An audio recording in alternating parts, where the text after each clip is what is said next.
Welcome back, guys. I trust you've been staying safe. Now, imagine this: you woke up one morning not feeling too good and decided to go and see your doctor. You went to see this doctor. The doctor did some checks on you and told you that you have a case of appendicitis and he needs to run a minor surgery. And believing that this doctor knows what he's saying and trusting what he says, you decide to go ahead with the surgery. You actually get this surgery done and you feel much better than previously.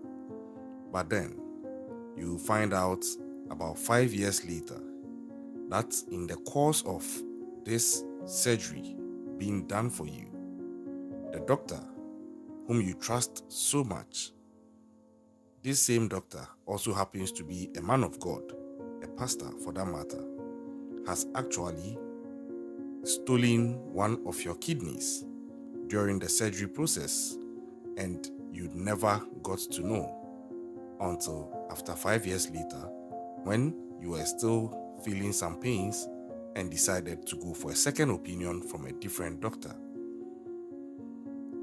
How does that feel? Now, if that feels like your worst nightmare, then today's true crime story is going to talk about how this worst nightmare came true for a woman in Nigeria. This true crime story is very, very fresh as of September 2023, and is looking at a case where a doctor with over 25 years of practice in Nigeria, who also doubles as a man of God, has actually been found out to allegedly harvesting kidneys of patients whom he sometimes even conducts medical procedures and surgeries for free or on credit without their consent. They think he's doing them some good, but it turns out that they are paying with some vital organs of theirs when they never know or never knew that is a price they are actually paying. If you are ready for this true crime story, just buckle up and let's jump in.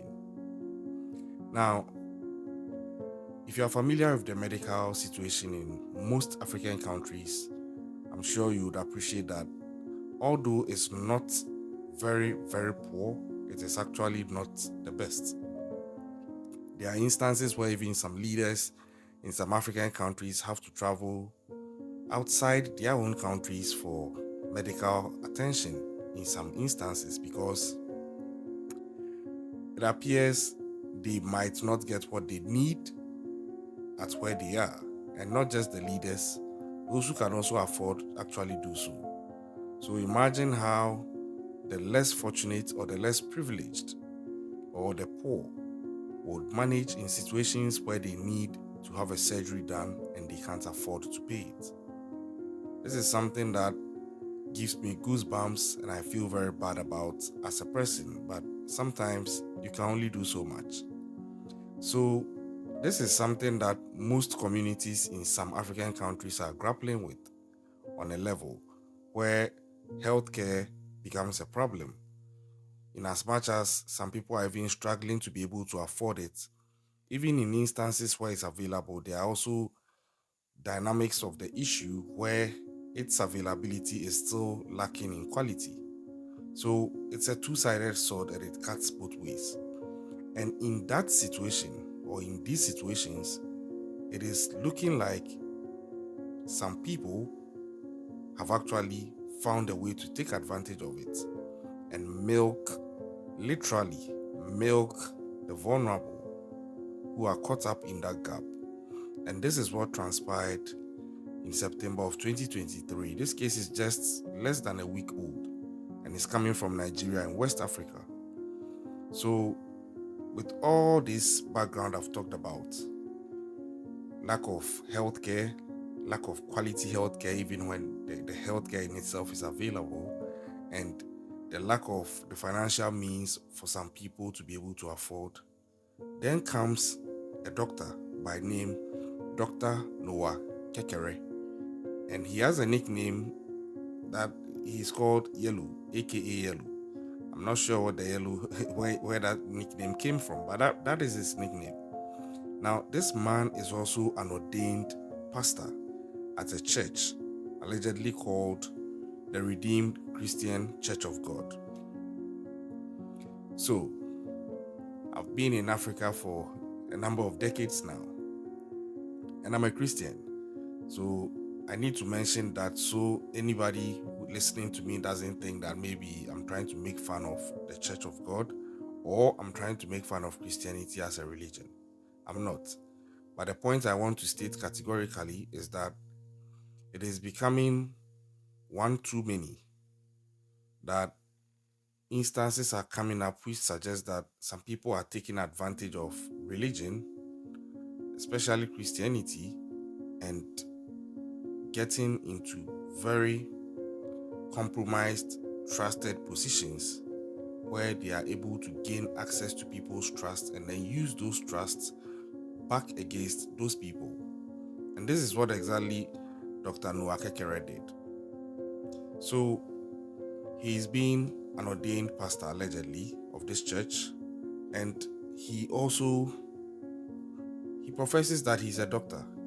He's actually been operating as a doctor allegedly for about 25 years now. Yeah, 25 years now. That's how long? Two and a half decades. Yeah. That's how long this guy has been professing himself as a doctor in Nigeria. So this guy is a pastor and a doctor. And these are two positions or two of the positions that actually demand trust and calls for trust. But this guy will end up betraying these two positions and the trusts that people had put in him by virtue of he being in these positions as a person. What did he do? He indicated that by virtue of poverty, lack of people being able to afford healthcare, lack of healthcare even being available at all, he had now gone up to set up a hospital or a clinic by name Mona Clinic and Maternity. And he did that in the Jews community. So he was helping people, or it seemed like he was helping people, where he could sometimes conduct medical surgeries for people on credit, conduct surgeries for people for free, and whilst doing the spiritual work as well. So in the eyes of the society, everybody was happy with this guy. This guy was very beloved, and this is where I have a problem. I've said it before time and time again, and I'm going to say it. A little bit of paranoia can keep you alive, because you don't really know what the other person is thinking. But sometimes, in your instinct, trying to draw your attention to possible dangers or the likelihood of dangers coming up around you, somebody might use that word on you that you are being paranoid. So you don't necessarily have to be actually paranoid, but just tap into your instinct and stay sharp. And if somebody ever tells you are being paranoid, don't worry, just tell yourself that a little bit of paranoia can help keep me safe. Because if any of these citizens who were in the community with this doctor had tapped into their instincts, I'm sure some of them would have started wondering, how come this guy can do all these free things for us? These are things that are expensive and we don't pay. So how is he able to balance his books and keep his hospital running? Because he doesn't also have any external support where you can say that he is being funded to perform these philanthropic activities. So how was the guy actually funding his things? And sometimes here in Africa, you would find instances where some people don't want to question things. They believe everything is a blessing from God. Yeah, God blesses people through people, but sometimes the devil also gets to people through people by devising curses and dangerous schemes disguised as blessings coming from God. So the fact is that there is no free lunch. The The moment somebody starts offering something for free, you have to start asking questions and doing your due diligence. And unfortunately, for the victim of today's true crime story, all these things went against her. So, enter our victim, Kehinde Busari Kamal, a 45-year-old mother of 4. Now, Kehinde and her husband went to the Muna clinic because Kehinde woke up and she wasn't feeling well. So when they went, they met Dr. Noah Kekere. And as is expected, Dr. Noah did his thing. He examined her and he told Kehinde that she has appendicitis. So obviously, he went on to suggest he would have to conduct an operation or a surgery to get it out. Now, the price that he mentioned was quite high. Kehinde and her husband, they are not so financially sound. So they told Dr. Noah Kekere that they are unable to afford this and he should look at what he can do to help them. Eventually, he brought it down to 80,000 naira and still they were unable to afford. So he decided, okay, he would sort of give them some sort of leeway with the payment. They reached an agreement, and this agreement, on the face of it, seemed to favor Kehinde Busari Kamal and her husband because they were going to get this surgery done for close to nothing. Now, little did Kehinde know what was in store for her, because the surgery was done, and the surgery was to typically take about an hour but ended up taking over 4 hours. Nobody made much of that lapse in time with regards to how long a simple appendicitis surgery took. Nobody really thought of it, and that is where the statement I made comes in. Sometimes the signs are all in front of us, but because we are too trusted and have relaxed our instincts, we miss it, and we become victims of the whims and caprices of some evil people. And that is what happened to Kehinde. She didn't even know, and this was in 2018. So in her mind, everything has been done. She woke up from the surgery. Dr. Noah Kekere told her that, yeah, I'm done, you are good to go, everything is fine, give her some meds, and they went on their merry way, praising him. Oh, this man is good, he's a man of God. And he actually preaches in church, he's a pastor. So he had that outlook where people would believe this guy and love him and trust him. Well, he's doing the spiritual work and doing the physical and medical work. What else do you need from him? He's literally like a disciple of Jesus Christ who also saves you medically, sometimes at no cost to you. So you can imagine the brand he had in there, and it was working for him. But there's a saying that you can't hide evil forever. Eventually it comes out. How did it come out for Noah Kekere? It took 5 years, because after he was done with this surgery in 2018, although Kehinde felt much better compared to the feeling she came into the hospital with on the first day, she still felt that she had occasional pains, and her husband was like, okay, go back and see Dr. Noah Kekere. She'll come, he'll prescribe drugs, she takes them, it goes, eventually it comes. So it was that vicious cycle that they were in, and they kept going through that cycle, and that is where the mistake comes in. Get a second opinion, even before going for the surgery. Get a second opinion. Sometimes people are too trusting just because somebody is a pastor. But I always say that almost everybody is fighting their demons every day, and those who win the battle on a daily basis are able to stay ahead and do the right things. But trust you me, some people lose the battles and they mess up, irrespective of whether they are pastors or reverend ministers. So if you are walking the face of the earth and just giving absolute benefit of the doubt to people just because they are portraying themselves as men of God, then you are going to be a victim for a lot of people. That is the truth. Kehinde Busari Kamal and her husband, I think, should have gone for a second opinion the very moment that Dr. Nwakekere told them that she had a problem with her appendix. They didn't do that. They just believed him, subjected themselves to the surgery. He did what he would do, and they moved on. Fast forward, you are getting pains, repeat pains, you are giving medication, it goes and it comes back. All these things were not there. If you're a bit paranoid and sharp, your instincts will start putting two and two together that, hey, I wasn't feeling this till I had this surgery. What is going on here? I've been going back to this guy with this feeling after the surgery and it keeps going and coming. Nah, let me go for a second opinion.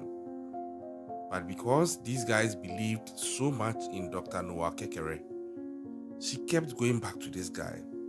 She kept going back to this doctor until she went one day and she met a different medical staff who suggested that she goes for a second opinion elsewhere. And that is what broke the case. Because imagine Kehinde's surprise when she went to a different hospital to see a different doctor, and this doctor took a scan of her and came back and told her, hey, what surgery did you actually do? The incisions I see on your belly, your inner parts are too wide for surgery on appendix. In any case, are you aware that your right kidney is gone? And Kehinde was like, what is a kidney? She didn't even know what a kidney was. So you could see that this man, if he's actually guilty of what they are saying he's done, he was just taking advantage of the vulnerable people. And they also thought he was helping them. So they were paying something more expensive for the service they thought he was doing for them for free. Because you can't compare 80,000 naira to your liver being taken like that. That is millions of dollars. If you are familiar with the illegal human organs trafficking market, a kidney is worth millions, because most of the time the institutions that are legally authorized to deal in them would have a tall queue where loved ones who have the money don't mind going to the black market to pay exorbitant sums if they could get what they need. So if you are sitting in a rural area and you think you don't have anything of value because you are not materially rich, your liver is like a gold mine to some doctor. So if you have medical officials coming around and saying, I'll operate on you for free and solve your medical problem, please be careful. In this case, Kehinde found out in a hard way that her organs had been harvested. Her right liver was off, had been taken off. She told her husband, they confronted the doctor, the police came in, and this is where the whole case got blown up. And it didn't end there, because when the police came in, they arrested Dr. Noah Kekere. And at which point, Dr. Noah Kekere started behaving as if he was insane. And I don't want to get into the legality of insanity as against crimes committed or criminal law and insanity, but that is the angle this guy was trying to play it. I don't think it will fly. I think he may have some success in the temporary, but there are ways the law goes about this, at least in Ghana. I don't know about Nigeria. But he all of a sudden was trying to pull the insane card. But it doesn't make sense, because you've been at this practice for 25 years. And according to even Kehinde Busari Kamal's husband, when they reported the case, they were approached with some millions of naira to settle out of court, but they refused. And as I was investigating this case, I started telling myself, this cannot be an isolated incident. I don't think it's normal that he is doing this and he will do it to only Kehinde Busari Kamal. That would be abnormal, because I didn't see anything that showed that he had a personal vendetta with her. So obviously, if he did what he is alleged to have done, then it wasn't on a personal level, as in vengeance or hatred or retaliation. It was for rather money. And if it was for money, looking at the access he has to people, he wouldn't do it to just one person. There will be other victims. And my suspicions unraveled because a few days ago, so far, over 7 people have come forward who have gone to different facilities to take scans after they were operated upon by Dr. Noah Kekere. And it turns out they are losing their liver, their kidney, because as soon as Kehinde Busari's case came up, some people decided that, okay, this guy operated on me, I'm also going to check mine. As soon as they checked, some of them are seeing that their kidneys are gone. Now imagine, this is more than a highway robbery. And I think that Dr. Noah Kekere shouldn't be the only person who has been arrested or who should be arrested and prosecuted. This is not a one-man operation. Even at the surgery room, all the staff who partook in the surgery are supposed to be arrested. There should be an investigation seeking to unravel his network, which handles the illegally obtained human organs from the time he gets them out of his patients through to the chain of events that will have to play out for it to get to the final buyer. I think it's a whole syndicate, and I'm not surprised at this at all because I've heard rumors of things like this going on in some medical fraternities. So I wasn't surprised when I heard about this. My surprise rather came when it turned out that the Nigeria Medical Association had allegedly issued a statement seeking to denounce Dr. Noah Kekere and actually indicate that he is a fake and a quack doctor. He's not a licensed doctor. At this point, I was like, what is going on here? So who accredited his clinic? Is it that anybody can get up and take the title of a doctor, watch some YouTube videos and learn some things from some biology books and start operating in Nigeria? Because I don't think that should be the case. So I think that a lot of crazy things probably have come together to allow this guy to operate for so long and get access to so many people. And I feel that there are lots of victims. Some might even have died without noticing. But I feel this would be something that goes back a long way, given that he's also been around for about 25 years, posing as a doctor. I'm waiting to see how this case will ravel and pan out because I'm expecting that he will face the full rigors of the law and the law will deal with him mercilessly. Because you don't do this. It goes against the law, it goes against the medical oath, which he doesn't even qualify to take because he is a fake doctor, according to the alleged rebuttal put out there by the Nigeria Medical Association. So like I said, I'm following this case. As and when updates are due, I'll bring them back to you. But tell me about how your health system is in your country. Compare it to what I've narrated as per the facts of this case out there, and then tell me the things that failed in this case. Tell me what could have been done better. Let's have an educative forum where we can learn from some of these things. Until then, like I've always been saying, keep an eye out and stay safe out there. I'll catch you next time.